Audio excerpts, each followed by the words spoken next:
I was subjected to satanic ritual abuse, child sex trafficking, and torture.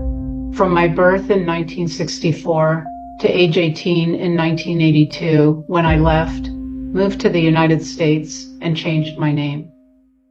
We decided to stop touching each children and stop touching each other and stop touching ourselves and face our urge. And what else are you going to stop doing? And stop touching ourselves. And we're going to stop touching ourselves. And what else are you going to stop? And stop killing babies. And stop killing babies.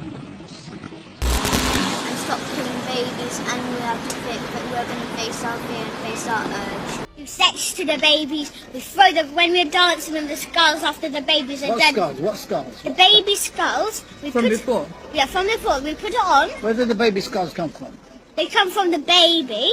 How would you get them from the baby? We cut the baby's head off. Then we clear all the meat from the skulls. And then we put all the meat and cook it. Sometimes we roast it. Sometimes we roast it in the oven. Sometimes we cook it on a frying pan. You told me there's some restaurants. Eating baby, and there's McDonald's in there, and they're also involved, and there's Starbucks inside, and they're also involved, and there's sweets shop in there. Well, no, don't rush. And You say McDonald's in Hampstead and Finchley, Yes. East Finchley. Yes. And you said Starbucks where? Which Starbucks? Starbucks in Hampstead and, no, not in East Finchley, in Hampstead. So not all McDonald's are involved, and not all. We are the first species on the face of this earth to be aware of evolution, to be aware that we are affecting our own evolution by everything that we do. The babies we eat, the food we eat, the wars we fight, the babies we eat. They were eating people on Epstein Island. ¡Comieron humanos! ¡Asquerosidad! ¡Comieron humanos! Yo no estaba enterada de nada. Que había, o sea, de los asesinatos sí, pero que habían comido humanos. ¡Humanos! ¡Fuera la carne humana! I grew up in a political family, and as such moved around probably roughly every 2 years. So I grew up in Chile, in Lesotho, which is in Africa, in the Dominican Republic, Argentina, and then my teenage years in Rome, Italy. My Italian side of the family, my uncle in particular, was my handler pretty much since birth.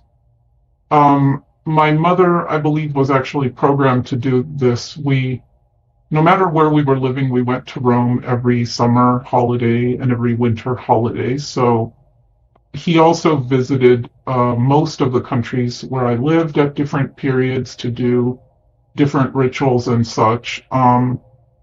My earliest memory is a ritual that he did when I was in a crib. I remember the bars of the crib. That was designed to break attachment between me and my mother. You know, it involved things like loud sounds, strobing lights, my mother tied in a chair, me being swung around upside down by my foot. And my mother, clearly to me, now that I look back, was the victim of, mind control and abuse and all of that. And she was very sexualized as well. And so she was already kind of hanging by a thread, but I think these extra this extra torment resulted in her basically, she had alters. So she would either be very, very depressed. And so as a baby, I would experience, crying for a long time and her not coming, or she was very angry and very violent, which continued throughout my lifetime. So she was also a perpetrator. She was it was inconsistent. So sometimes she would seem to be okay. Sometimes she would go into a very violent alter. So I learned very quickly to have a strong kind of read of her to see which mommy it would be and whether I was in danger or not. Just based on the way that she was, I became, this is pretty common. I became her mother at a very young age. And another early ritual that I remember involved, it was when I was living in Chile, so I was about 2 years old, and my uncle had come there, and he had probably just had use of a small church, a small Catholic church, and he had my mother and some of her siblings in the pews, and he did a ritual with me. There was a priest, I remember, and him on the altar, and they took a metal cross and heated it up, and they laid it on my chest so that it sort of burned into my flesh. And there was some ritual, tying me to Satan and all this stuff. And then I was put into a little coffin and left in that church on that altar overnight.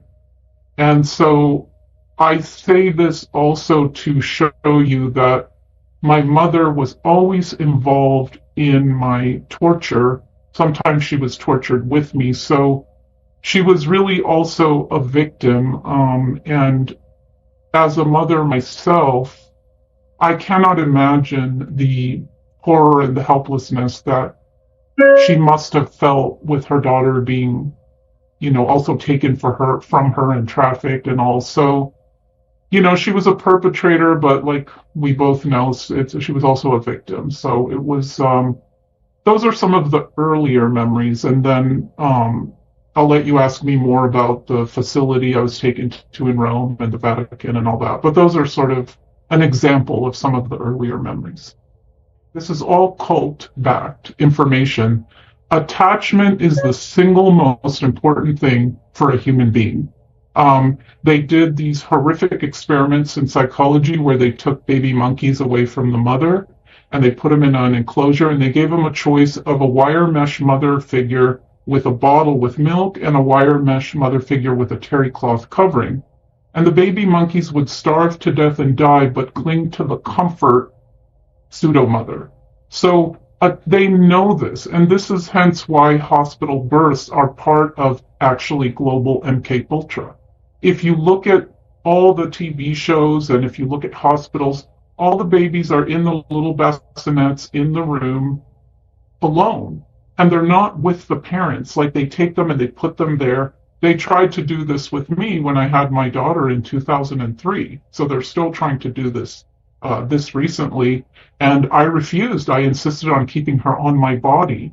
So they know that attachment is vital to a person's formation, and so they did it with me, but they do it with all of society. And part of that breaking attachment would be, for example, getting mothers to go work. So now mothers will have a baby, and 6 weeks later they'll go back to work. There's a severing of attachment there. There's all kinds of layers in modern society, and then this cry it out, sorry, but, right? This is actually extremely harmful, and the idea is, oh, well, you have to make your baby independent. Well, the way you make a human being independent is you fulfill all their needs as they need them. So a baby needs to have physical contact, needs to be tended to whenever they're upset, needs to be fed, needs to be loved, needs to have that eye contact and that bonding. And if you raise a child that way, they actually internalize all of that good structure and love, and then they become independent, autonomous, balanced human beings. And so the reason we see, frankly, so many adults in the world that have tantrums and behave like 2-year-olds is because they didn't get those needs met. So this is a really significant part of what the cult does, because it's a great foundation to mind control, both an individual or the collective of humanity. And so then the military and psychiatry became involved, around World War II. Like you say, Mengele, that's how I say his name. I don't know how it's really pronounced. So there were, and then when he was brought over to America, then his work then and prior work, like you say, informed the whole MK Ultra. So mind control has been practiced for, like you say, thousands of years. Absolutely. And it just has become more enhanced with psychiatry and with, in recent decades with technology. So it's pretty it's even more deeper and well orchestrated today than it ever was. But you're absolutely right about that. And you are, I believe, in the UK, so if people want to research, some of your audience is there, is the Tavistock Institute. This institute was created to mind control, and in fact, in their sort of mission statement, they say that their goal is a one world government, and to get there, they will use future shock, which is basically trauma-based mind control. So things that they have done to us individually and understood and learned, then they applied to the collective. So some collective trauma would be wars, would be poverty and scarcity, which are completely engineered and not natural, would be psyops like 9/11, and I don't know if I can say the plague, if you'll get censored for that, but the recent plague. These are all actually global satanic rituals. So, and this has been, and you can look up Edward Bernays and all these people, they have actually written books on how to mind control the human population. So the things that they did to us and have been doing to children, like you say, for a long time, kind of was the foundation of this. And I always like to point out that what they did to me and my fellow survivor friends, they then learned and they used this trauma-based mind control on the collective. And my dear friend Kathy O'Brien always says that the sexual abuse of a child before the age of 5 is the single most effective tool in mind control, and it then becomes generational. So if you look up epigenetics, you understand that the environment actually affects the genes. And so with sexual abuse, you then you create generational layers of humanity that are extra compliant and extra open to mind control. Being mind controlled in my uncle's underground facility in Rome, which, by the way, connects to the subterranean levels of the Vatican. There were a lot of experiments where it's called trauma bonding. So there's this, they give you something good and it's nice and you kind of attach because attachment is so natural and necessary. So all children must attach, whether it's to an abusive parent or not, they have to survive. So they use that knowledge. And then, so they bring you in with love bombing and attachment and then smash, So as an example, one Easter, I was given a little cute yellow baby chick. And I am very, I guess what you would say I'm an empath. So I always had telepathic communication with animals and also with nature. And so and being so starved with love, but it's just naturally who I am too. So I loved this little baby chick. So that was allowed to get me to love it, to need it, to bond with it. And then a big kind of granite paperweight was taken and right in front of me smashed with my hand on it, with my uncle's hand over mine and smashing that baby chick to death right in front of me.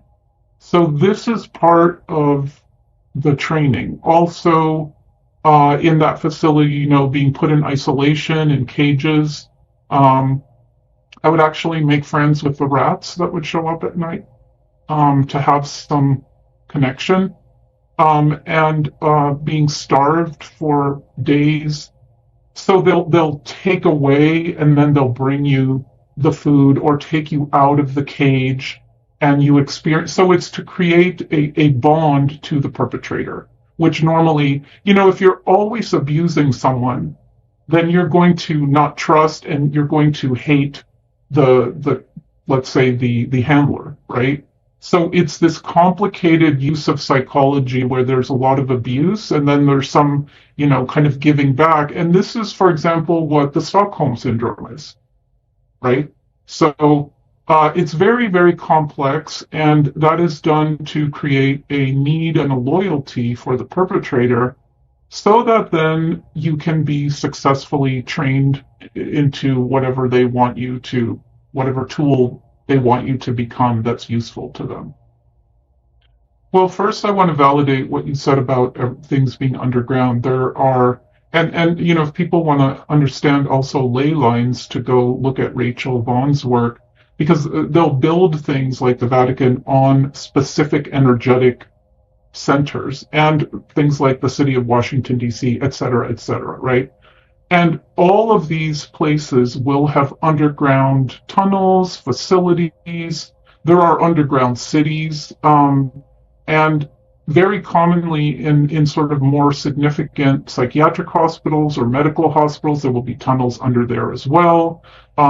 So this is not just in Rome, and what I'm going to describe, I just want to validate that this exists everywhere, and this is how they traffic children. They have basically captives under the ground that breed children for their use. It's a horrific reality that exists under the ground. So I just want to validate that.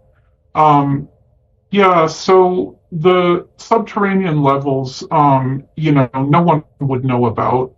I was taken there, and there was a big special room with a huge marble altar where I witnessed them bringing in babies and toddlers and small children, and they would brutalize them in ways that even a horror movie wouldn't give you an adequate description of.